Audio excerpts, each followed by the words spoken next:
रुईचं ते घ्या इकडे. बाबूजी तुम्ही करा पूजा. आमचे मोठे दीर आहेत हे बघा, रमाकांत निलिमा मॅडमचे मिस्टर आहे. तर गणेशाची पूजा आपण रमाकांत सरांच्या हस्ते करू. तर मी आता ह्याची माहिती वाचते. तुम्ही मॅडम तुम्ही दोघांनी करा पूजा. तर बघा, रुईचं झाड हे पांढऱ्या रुईचं झाड आहे. आपल्याकडे पिरॅमिडला स्वतःहून आलं होतं, पण ते काही थोडंसं वाळून गेलं म्हणून मी परत आणले. तर पांढऱ्या रुईचं झाड मी वाचते, त्यावर त्या पूजा करतील दोघं जण.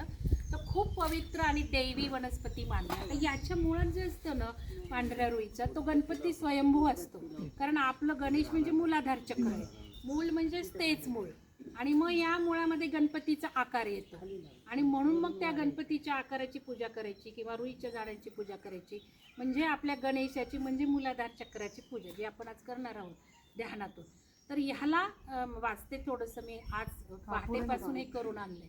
तर शंकराला खूप प्रिय आहे हे झाड. आणि कापूर लावा.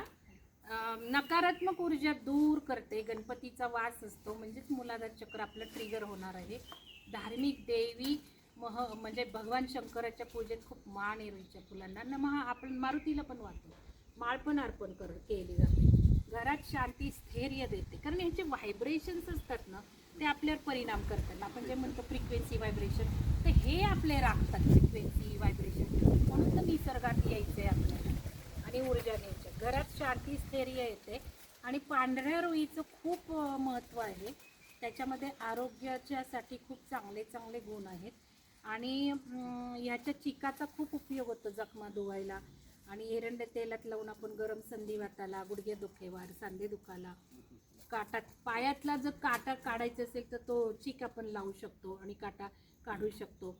आणि मधुमेह नियंत्रित होऊ शकतो. बरं, दमा आणि कफ यांच्यासाठी याच्या मुळांचा वापर आहे. धार्मिक आध्यात्मिक महत्त्व तर तुम्हाला माहिती आहे. तुम्ही हनुमानाला शनिवारी घालता, मंगळवारी घालता. त्यामुळे मंगळवार आणि शनिवारी याची पूजा करावी. आणि सकारात्मक ऊर्जा हे घरात निर्माण करतं, पण घरात नाही लावायचं, ते घराच्या गेटच्या बाहेर लावायचं. म्हणजे प्रवेश करतानाच निगेटिव्ह ऊर्जा काही असतील बाहेरच्या लोकांच्या, त्या ॲब्सॉर्ब करते हे झाड. आणि मग सकारात्मक लोकांना करून आतमध्ये सोडतं. म्हणजे केवढं झाडं करतात बघा ना आपल्यासाठी. आणि फुलांना सुवास असतो का नाही मला माहिती नाही. तुम्हाला माहिती आहे का फुलांना? नाही, रुईच्या फुलाला. बरं, आता दुसरं धोत्रा घ्या.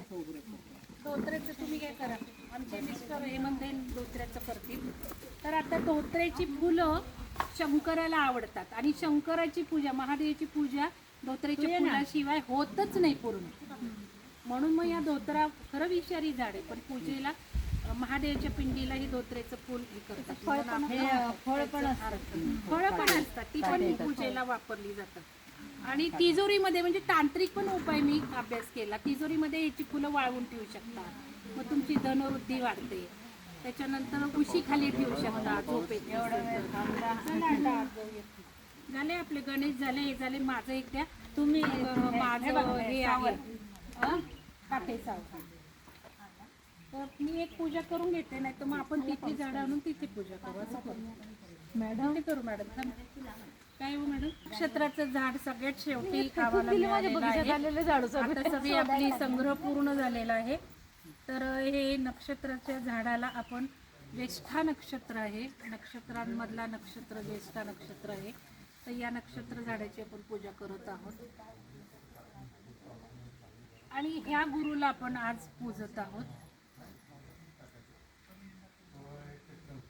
थांबला का पाऊस? आता चौथं झाड घ्यायचं आहे. घ्या अर्जुन, घ्या सुजाता मॅडमचं स्वाती नक्षत्राचं. आपण आतमध्ये माहिती करू, आता पूजा करून घेऊ. आता काय करा, थांबवा, एकेकाचं